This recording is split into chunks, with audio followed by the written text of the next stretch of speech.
This video is brought to you by the lovely members of my Patreon, who voted for me to illustrate every Drawfee video game character. Hi, if you're new here, my name is Nathan, and this is the show where I take an archetype, like video game character, and I find every Drawfee character that matches the description and put them in one drawing, but have it make some sort of sense by the end of it, and now you know you're here. So without further ado, the speed draw. Alright, you'll immediately get a sense for this composition that it is a very traditional Nathan drawing, but it's also pulling a lot from art history because some background, I had just gone to the Philadelphia Museum of Art, which is sort of an extravagance for me because I never leave my house. Yeah, but I was visiting some family of my partners up north, and I love art history, and there's just so many beautiful classic paintings that maybe you could never find on, say, Pinterest or Google because they're like really niche and not as famous as Van Gogh. So it was just nice to travel from room to room and be sort of jump scared by these beautiful paintings of just a bunch of random people bathing. And I looked at these old school paintings and thought, you know what would be great? If those poses were in my illustrations of video game characters. And that's exactly what I did. So I took some pictures and I let that be inspiration and reference. And I'll probably talk about this maybe later in the video, but I have been dealing with a lot of burnout, but more like management burnout. I don't know. I'll talk about that later because we're about to jump into the focal point and I really want to get some lore to y'all before we talk about my mental health. Yeah, so one of my favorite archetype of Drawfee video game characters are these little dudes created by none other than Jacob Drawfee, who are kind of based off of this like 90s educational video game premise. And so the one I'm doing right now is Sunny Spells, who he teaches you about spelling. He's really cute, and I just thought it would be great to pair him with the duck Armageddon duck. I can't pronounce words. The duck Armageddon duck. I don't know if he has a name, but yeah, I was struggling a little bit. I wrote down, why is this not charming? Because I was being very harsh on myself. The original Sunny Spells has a perfectly round head, and so drawing that in perspective kind of freaked me out, and I wanted to add a little bit more human realism to it, but not too much. Like, he still needed to be cartoony. Anyway, but I love the idea of pairing the duck with Sunny because the duck is always sort of screaming and he's like, oh my gosh, my wife is about to be murdered. Please help me do this math problem to save her life.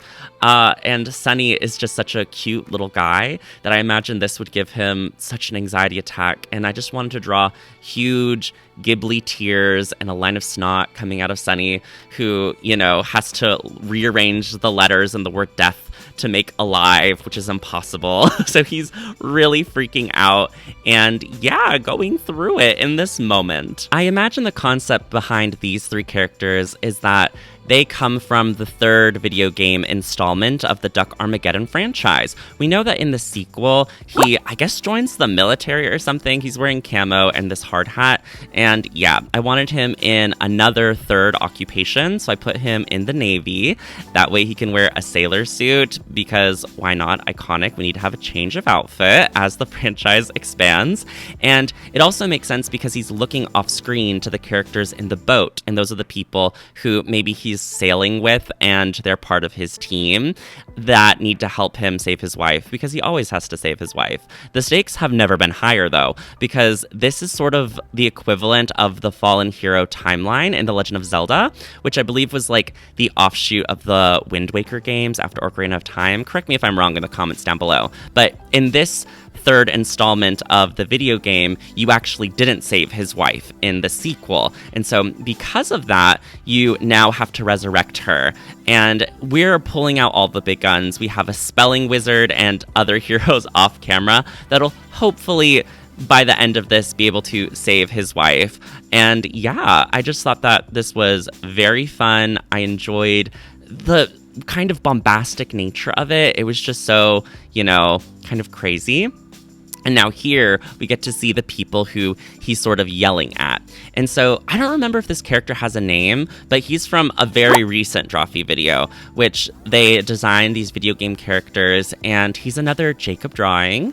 And I think he's part of this world where I don't remember the title, but I remember Voyage was a big part of it. And so they were like, that makes me think blimp or boat, something of that nature. And he's also very cyberpunk coded. And yeah, I just thought that he would be a fun little guy ally for our heroes. And so I'm filling him out. He has sort of the most kind of avant-garde line work in the group because I wanted him to be very colorful. That way he felt more sci-fi and out of place compared to all the other characters. And then down here, I made the boat a character from the Skins episode. So like there's a Drawfee video where they unwrap video game character models, and Julia made this strange eyeball behind a door traveling merchant thing, and I sort of took that concept, so you'll see some of that prop work here and of course the eyeball,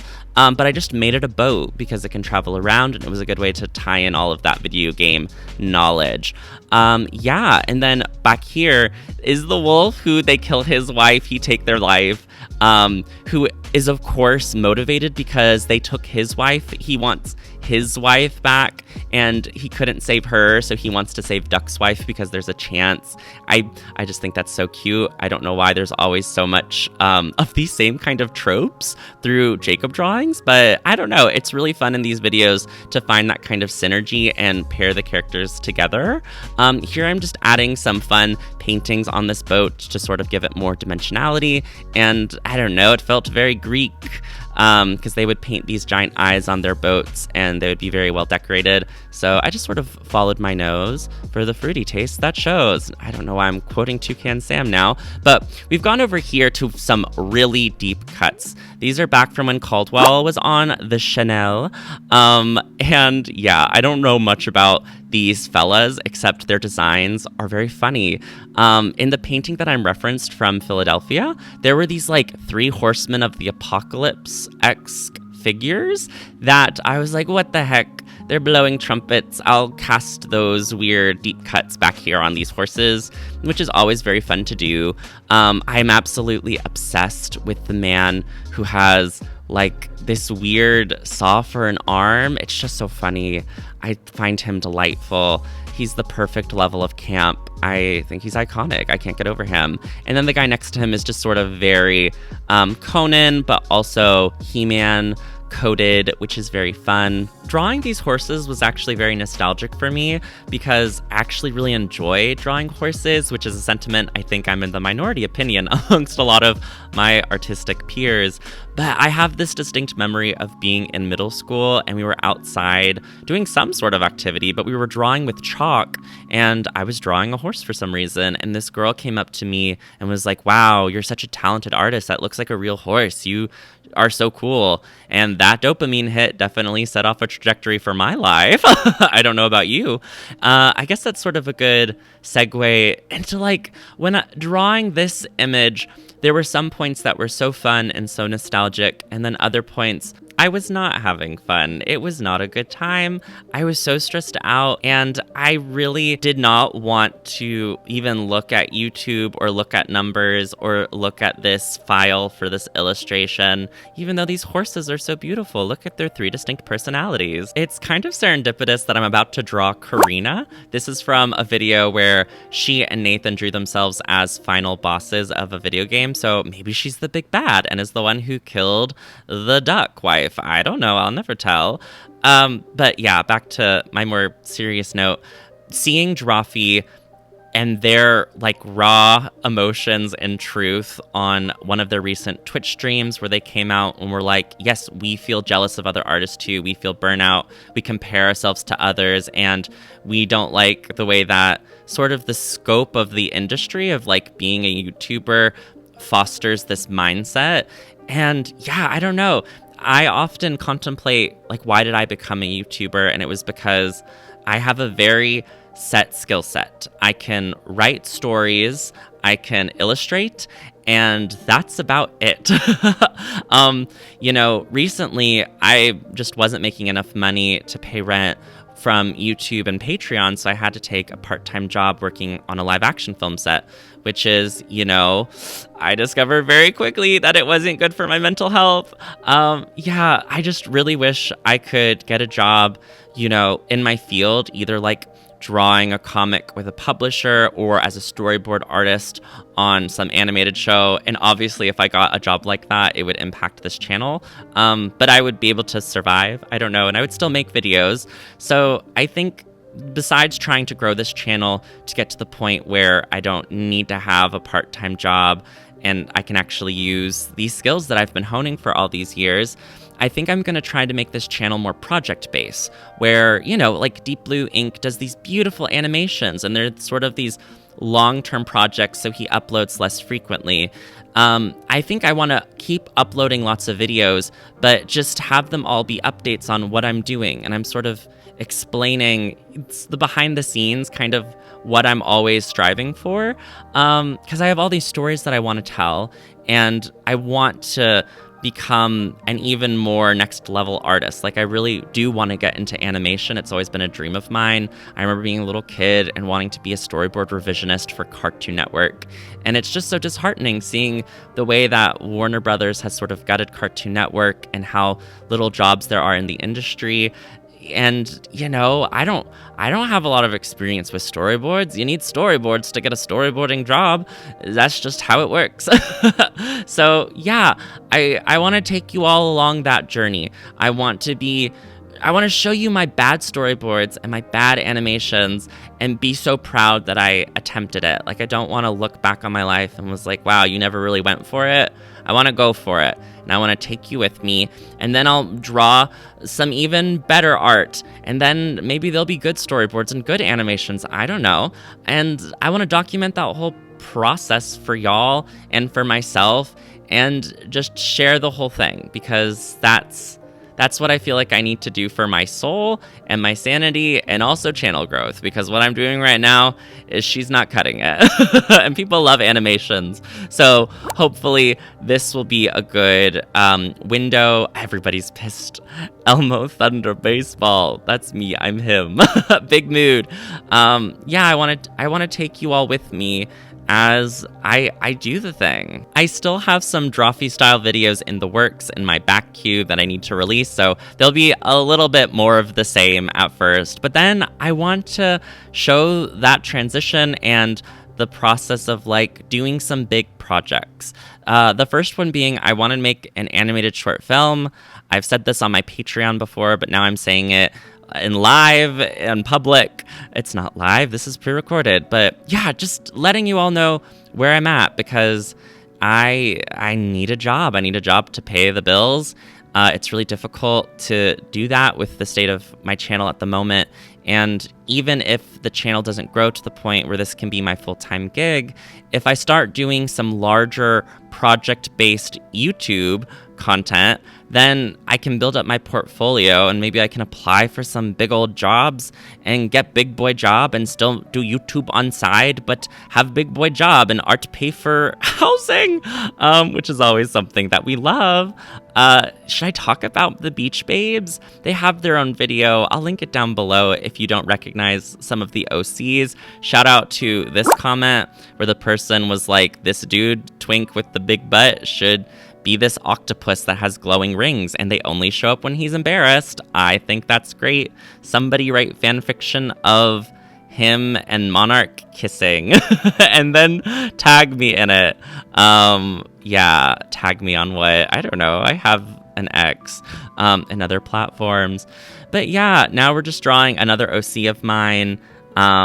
It's weird to talk about the image I just got so personal about, but that's life. Life is, has its ups and downs. If you've been feeling this way, know that you're not alone. Sometimes you're really stressed out and you gotta be vulnerable, and then you gotta draw some silly little guys escaping a monster cloud.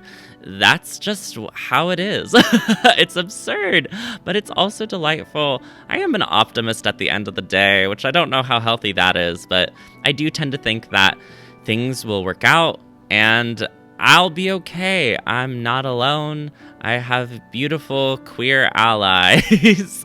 All of my friends are gay. But we all love each other. We all play D&D. We check in on our mental health. We're there when we have breakdowns. And we pick each other up.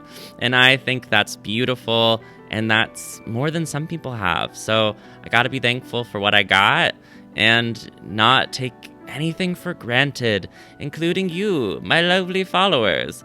What a wonderful time to be living in. And I am excited. I feel like the first animated short I want to do is Drawfee related. And that whole process, I want to actually do the pipeline where I do all my thumbnailing, I do the storyboards, I do the animatic, I do the animating, and then I draw the backgrounds. I don't know if that's the correct order, but it's the what I'm gonna do, by golly. Just to try to figure it out. I have animated a little bit back in the day. I did one short film in my stint of college that I animated on paper, and I want to do it again. And really, I think that's so exciting. Look at these little people. Those two sports fellas are Julia drawings, and I paired them with this little boy who's half Julia drawing, half Nathan drawing. There were two characters in the same video that could be the same boy. I forget what the video game concept is, but it was something about patch notes whenever a video game corrects some sort of, glitch or malfunction. And it was this thing of there were clouds of monsters apparently attacking children. I couldn't explain it to you, but that's where he's from. Now that we're getting into the background, this is where the steam was back. I was feeling bad, now we're feeling good. I, had made all of those internal decision makings on the channel, and even though none of that is going to be reflected for a hot while, just having that knowledge gave me the courage to finish this piece. And I wanted to finish it out with a background in pixel art because it's something I have mad respect for. It's, wanting to expand my skill set. I wanted to try painting the background with pixel art, and I think it came out really great for a technique that I'd never used before, and it really helped solidify the video game feel because up until this point, it's a bunch of line drawings with contour lines and cell shading, so it didn't scream video game, whereas when you see pixel art, you think video game, and I think it came out really well. I'm very excited about it. It was difficult to do in Procreate. I just essentially had to make another file that was way, way, way smaller, and then I used the syrup brush. If you ever draw in Procreate, I guess maybe you'll know about syrup, but if you make it really small and the canvas is really small, you get this nice pixel quality. So that's how I did it. This was my favorite part, making this edge. So it really looks like soil going into the water. And then I do this little checkered pattern. I guess someone recently mowed this garden. And then doing these light blue highlights on the water really made it feel watery. And those sort of round shapes in the background are reminiscent of, what's the word? Mario? How they have those mountains that are these perfect little domes. Yeah. And then in order to get some foreground, middle ground, background action, I did this really thick, dark outline, which I don't know if it's the best for flattening an image, but I just needed some level of separation. I went in with some overlay layers, and we did this big old cell shading, which is just a natural trick in order to make those three-dimensional. We love some implied space. Yeah, and I think what's really flattening the image right now is there's no distinction between the little cyber ninja in the boat and the background characters of the Beach Babes. Those are so flat, like there needs to be way more dimensionality there. And then even the Beach Babes against the pixel art background, there just needed to be some differentiation. Is that a word? It is now. So I added these lovely glow effects, which are in a lot of indie pixel art games that have those lovely little gradients going on. I add some highlights on the little ninja and on everybody, just wanted to get some glows. And then there it is. This big old shadow that I put on the Beach Babes finally gave me that separation that I needed, which I think is so lovely, and it helped pop that ninja way up into the foreground, and it casted everyone in the background. I just do a little bit more gradients I fix a little bit of the line waves, and the final thing that I do is add some chromatic abbreviation. Is that what it's called? You know what it's called. That spider verse effect where it's like 3D glasses. I put a little bit of that on it just to make it feel more video gamey, and this is the final illustration. We did it! I am so proud of myself. Thank you for coming along with me as I both talked about the creation of this piece and also just air some of my brainwave activity of where I've been at mentally and my intentions with this channel. My goals are to try to upload more regularly, get that backlog of content out, and then transition into some longer form projects for all of y'all that I hope you will all still enjoy. I love you all so much. I really mean that. Your comments mean the absolute world to me. I love whenever I get to read somebody from a previous video whose like username that I recognize and I come back to it. I don't know, it just really helps keep me going. Stay tuned for the future. Comment down below how you've been feeling. Get vulnerable in the comments, and if you don't feel like being vulnerable, just say which was your favorite character. My name's Nathan. If you want to support the channel so we can have growth, really check out Patreon. It's just $4 a month to get your name in the end credits. I'm probably going to be restructuring some of the tiers later too. I got lots of work to do, so let's get started. Without further ado, here are the end credits. Special thanks to Anna Sophia Boyd, Axelius the Great, Bodhi, Blue Uwu, Kay Clark, Christopher, Dabadudu, Dax Quinn, Aaron Martin, Emma Wee, Gay Jarris, Jay Johar, JD Boy 2000, Johan, Kitsune Chibiko, Lucky Paradox, Melon, Mild Mothman, Mistake, Native Runner, Orion Amastasia, Pinecone, Potion Cellar Door, Rin, Scorching Ray, Sir Camelot, Smalls the Sax Jammer, Shenanigans, Tad the Turtle, Tarthalinor, The Real Michael, Thumper Daytime, Thony, Tortilla Chips, Tuesdays Anyways, Tundra Katie Bean, and Tuppence Pies. Thank you so much for watching. My name is Nathan, and I'll upload a new video real soon. Bye!